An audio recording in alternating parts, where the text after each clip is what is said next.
the type of the Antichrist or the Satan, and he shows up. And that's kind of what happens every time.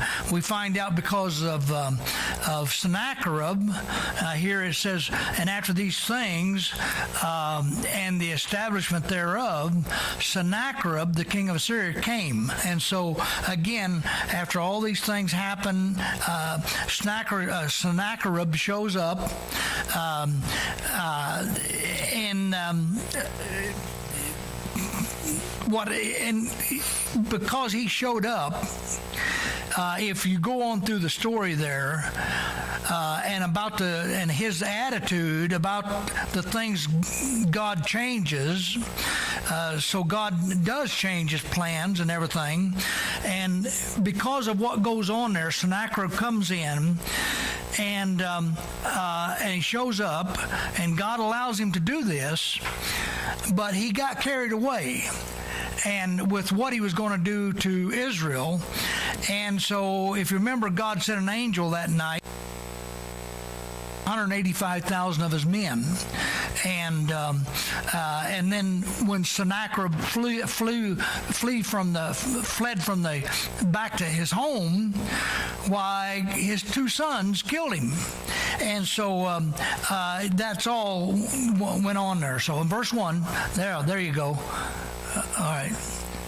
Okay, verse 1, and after these things, and the establishment thereof, Sennacherib, king of Assyria, came and entered into Judah and encamped against it and the fenced city, and thought to win them for himself. So, and a simple fact of it is, 2 Timothy 3:12, yea, and all that will live godly in Christ Jesus shall suffer persecution. It's just the way it is. So, so why would God allow all this to happen to them after such a revival and everything? Well, so that he might strengthen their faith to glorify him. And a simple thing of it is, faith tested is a faith that's strengthened. And we, of course, as Christians, are to live by faith. But if that faith is never tested, it's never strengthened. It just never is. So again, there in verse 1, it's kind of a show and example. God was going to use a man, Sennacherib, but pride and self-ambition showed up, and God was pushed aside, so God changed his plans about things, and that's what we don't get, that God changes his plans about things because of what we do sometime, and the circumstances that we allow to happen. Now, the last 3 chapters we've seen when we was in this, studying Hezekiah, all the good things that King Hezekiah did, and again, there were many of them. Here in 2 Chronicles really doesn't show too many of King Hezekiah's faults. It talks mostly about his good deed.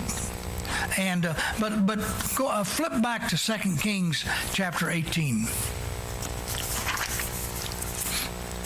And this is what Kings talks about. 2 Kings chapter 18 and verse 13 is here again. It's a story about Hezekiah and what's going on. 2 Kings 18.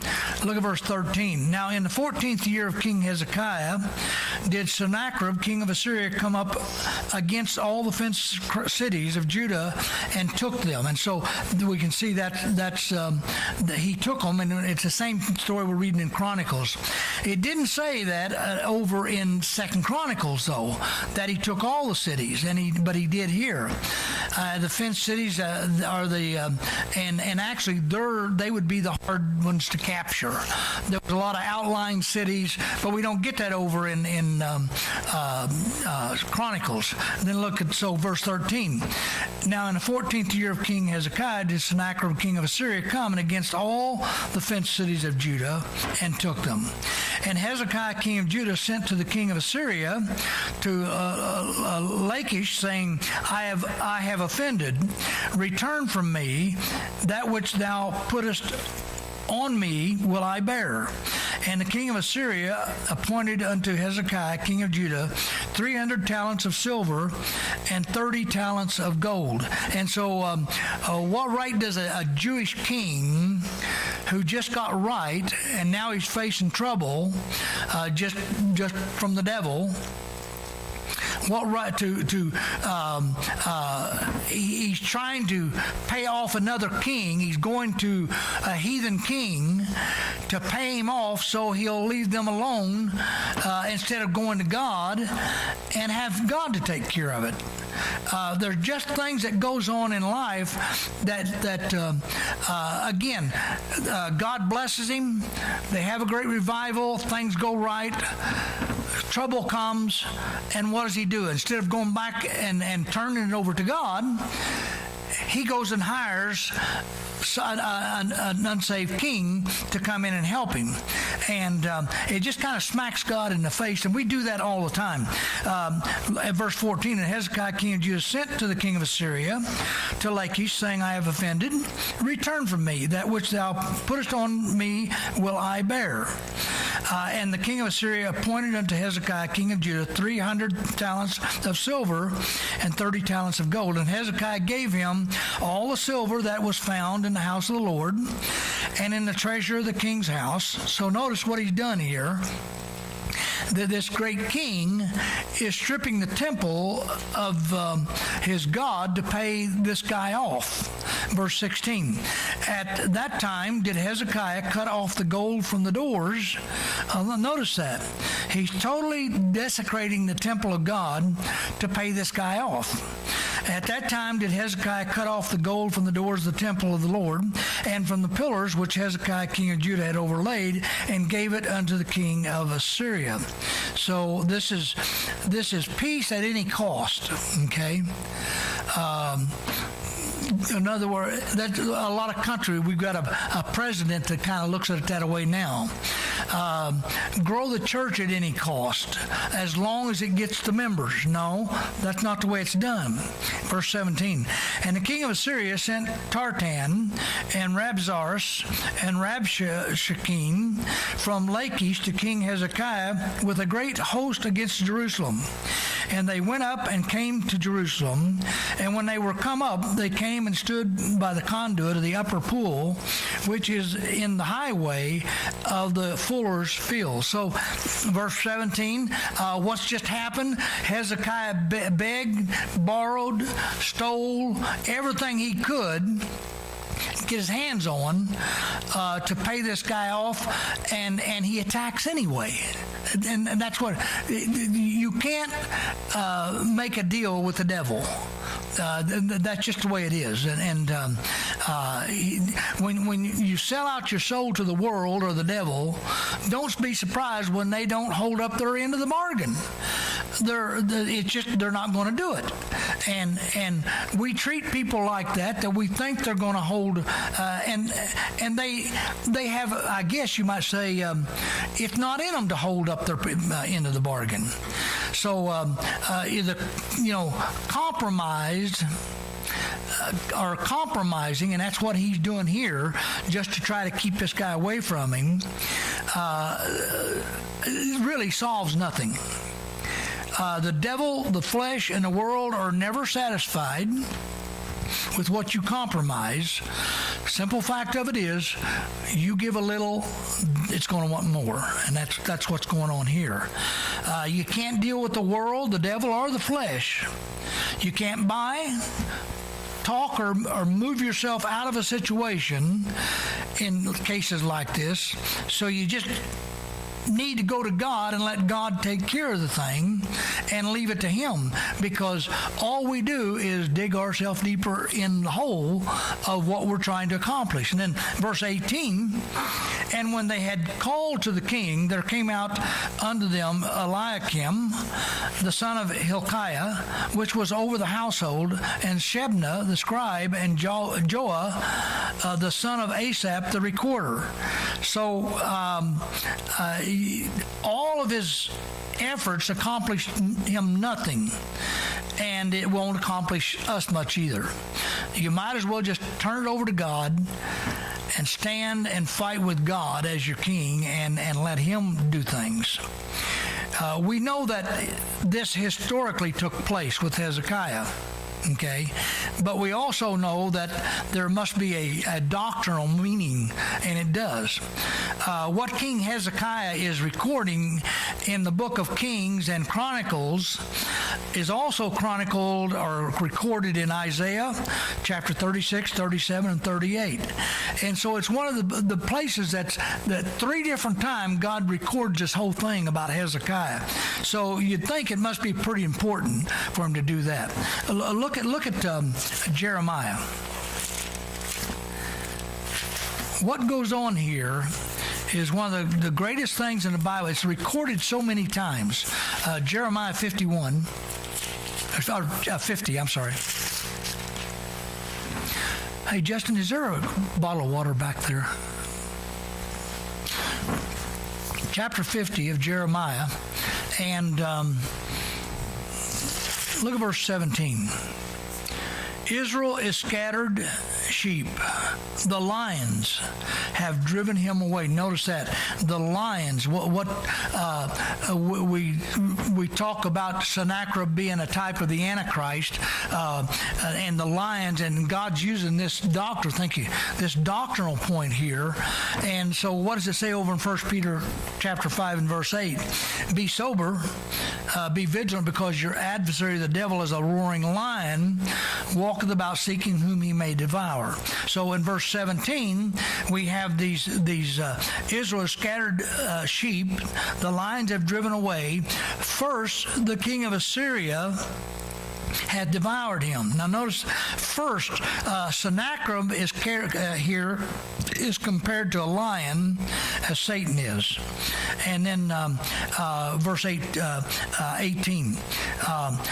Therefore, thus saith the Lord of hosts, the God of Israel, behold, I will punish the king of Babylon and his land, and I have punished the king of Assyria.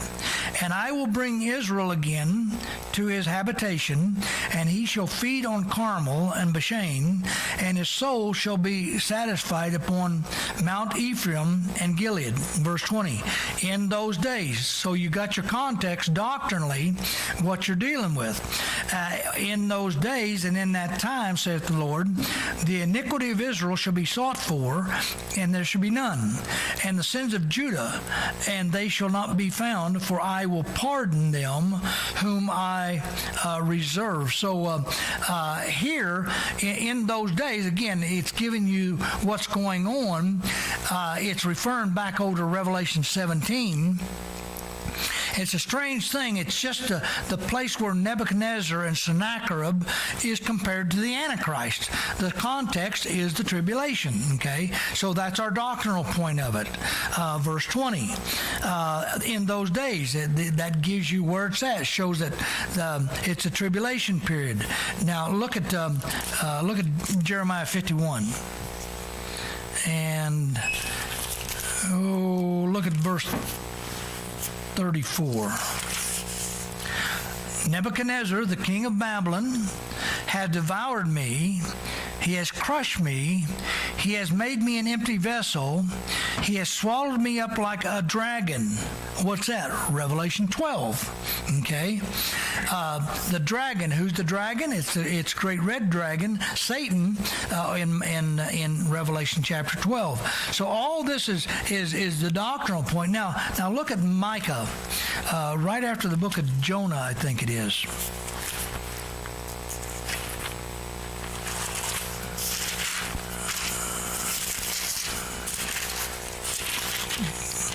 Go to Micah chapter 5.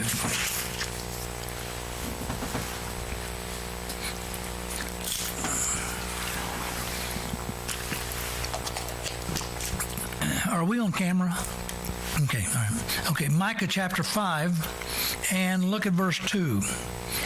But thou, Bethlehem Ephratah, though thou be little among the thousands of Judah, Yet out of thee shall he come forth unto me, that is to be ruler in Israel, whose going forth have been from old, from everlasting. Now notice, this is talking about Christ. When it's talking about when he'll be born in Bethlehem, and not only that, it says he's a ruler. Christ wasn't a ruler at his first coming. So in the verse you have his birth and his first coming, okay, and also his second coming, when he will rule with a rod of iron. But verse 2, but thou Bethlehem Ephratah, though thou be little among the thousands of Judah, yet out of thee shall he come forth unto me, that is to be ruler. See, there's your gap in Israel, whose going forth have been from old, from everlasting. Verse 3, therefore will he give them up unto the time that she which travailed had brought forth. Then the remnant of his brethren shall return unto the children of Israel. That remnant are the Jews that don't get killed in the tribulation. Verse 4, and he, Christ, okay, shall stand and feed in the strength of the Lord, in the majesty of the name of the Lord his God, and they shall abide, for now shall he be great unto the ends of the earth. And so again, that's Jesus Christ. Look at verse 5. And this man, Christ, shall be the peace when the Assyrians. Now see, that's what we was dealing with over in 2 Chronicles. So see, that over in 2 Chronicles and Kings is dealing, it's a dual application. It's also dealing with the tribulation doctrinally. And this, now we know this is the tribulation. And so verse 5, and this man, Christ, shall be the peace when the Assyrian shall come into our land, and when he shall tread in our palace, then shall we raise against him 7 shepherds and 8 principal men. So Assyrian, look how God brought his type right over into the tribulation and then in the millennium. Who is the Antichrist? Judas Iscariot. Iscariot means man of Assyria. Judas Iscariot, half Jew, half Syrian. And verse 6, and they shall waste the land of Assyria with the sword, and the land of Egypt, or I've got the land of Nimrod, that's Egypt, okay? That's what he's talking about there. That land of Nimrod in the entrance thereof, thus shall he deliver us from the Syrians when he cometh into our land, and when he treadeth within our borders. So the waste, he's going to waste the land, that hasn't been done yet. So we know this is prophecy talking about what's going to happen in the future during the tribulation period. And but then verse 6, it talks about Nimrod. What country is that? Babylon, and we know it's or Egypt. And then verse 7, and the remnant of Jacob shall be in the midst of many people, as a dew from the Lord, as the showers upon the grass, that tarry not for man, nor waiteth for the sons of man. And the remnant of Jacob shall be among the Gentiles, in the midst of many people, as a lion among the beasts of the forest, as a young lion among the flocks of sheep, who, if he go through, both treadeth down and teareth in pieces, and none can deliver. So, well, let's go ahead and read.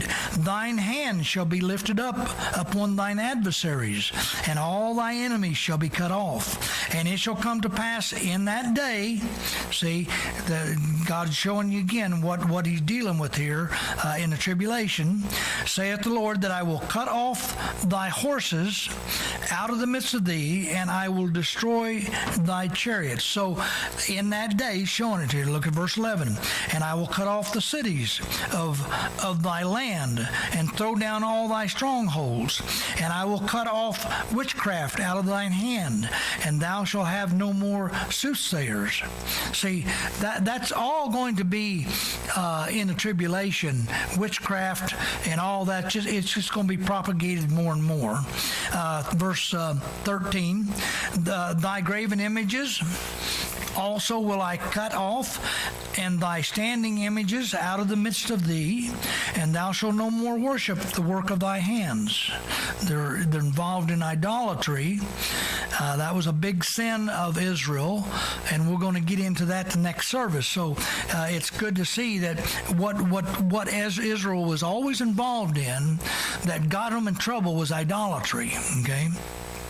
In verse 14, and I will pluck up the groves out of the midst of thee. And see, this is here again. This goes back to Rome. They've got their idols in their groves, and you drive around town. There's a couple places you can see they've got their little groves and their idols back in there. And anyway, verse 14, I will pluck up the groves out of the midst of thee, so will I destroy thy cities. When's that? Well, Revelation 18 and 19.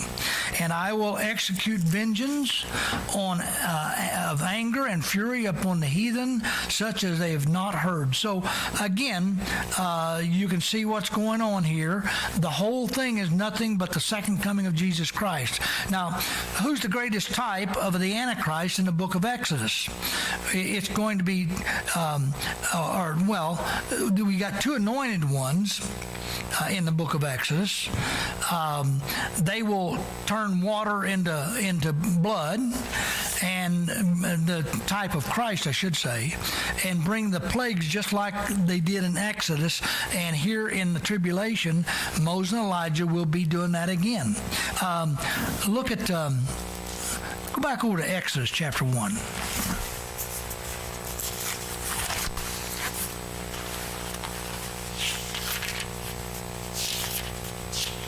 Of course, Pharaoh is the greatest type of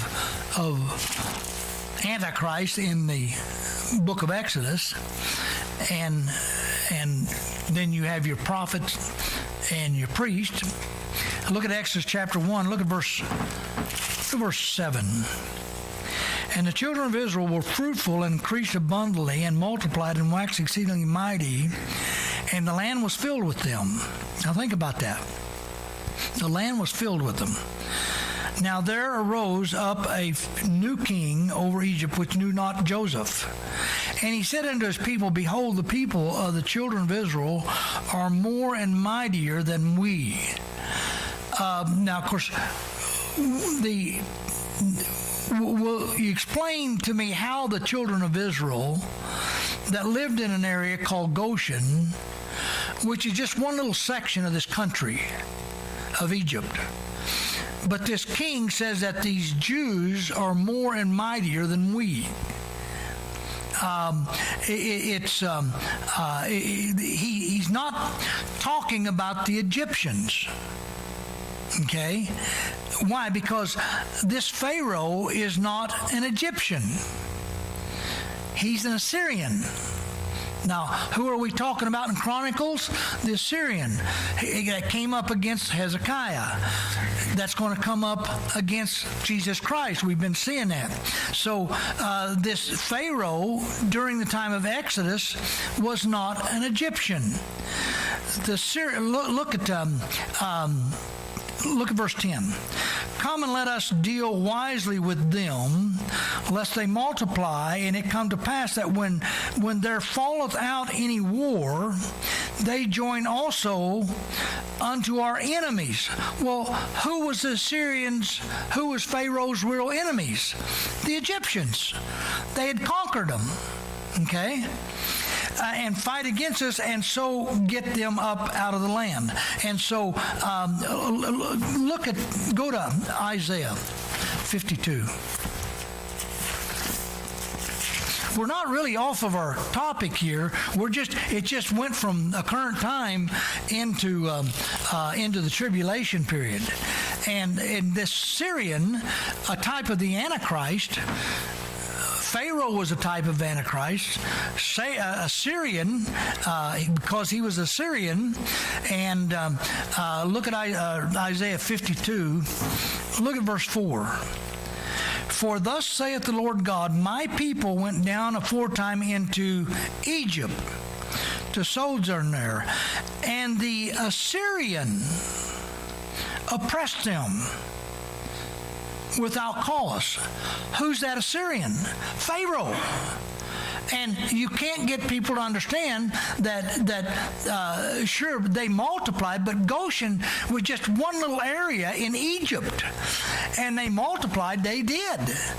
And the Assyrian had a garrison, I guess you could call that was in Egypt, and Pharaoh, which was Assyrian, was sitting on the throne, but he had his people controlling the Egyptians, and the Egyptians were controlling the Jews. Okay? And so Pharaoh, again, we see how all this ties together. The Assyrian is a type of the Antichrist, the type of the devil. He's always attacking Israel, and from Hezekiah's days all the way from, we see it here in Pharaoh, all the way to Chronicles and Kings, the dealing with Syria, and you want to remember that Hezekiah did some things wrong, but everybody does things wrong because they're human, okay? But Hezekiah is a great type of Jesus Christ, just like the Assyrian is a type of the Antichrist, and Pharaoh was a type of the Antichrist because he was Assyrian, oppressing the Jews, and he was Pharaoh over Egypt at that time. So again, one of the types of the Antichrist comes against a type of Jesus Christ. Look at Isaiah chapter 10. Isaiah chapter 10. Isaiah chapter 10. I know it took a long time to get around to what we're talking about here, but but for you to see that, Isaiah chapter 10, look at verse 5. O Assyrian. Now notice that. The rod of my anger. See, God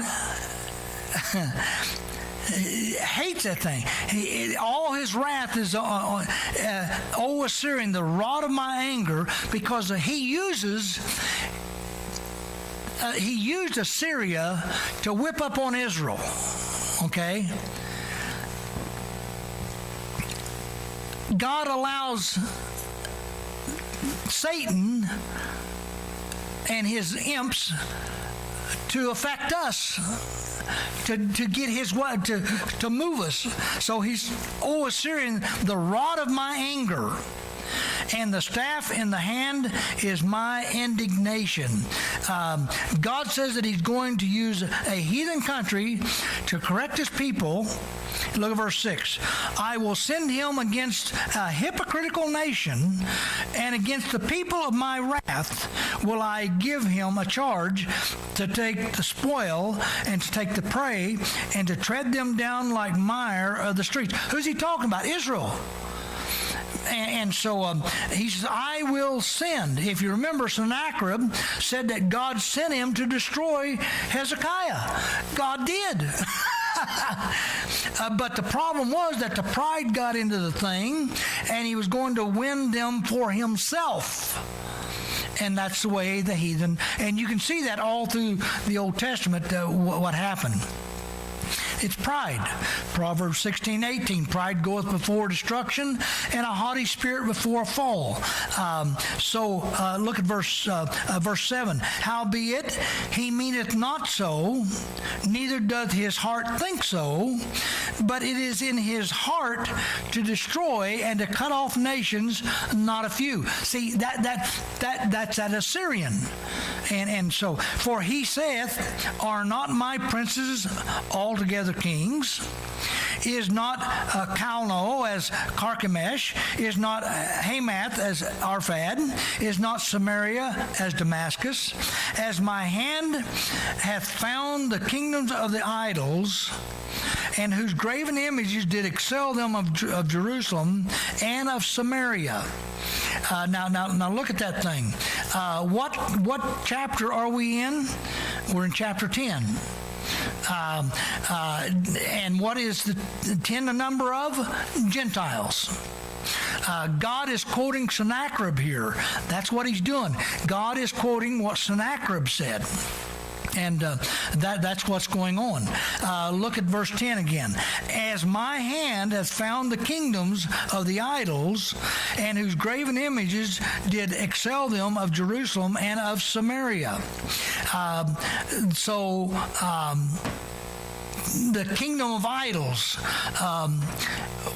You know where the kingdom of idols started in the Bible? Nimrod.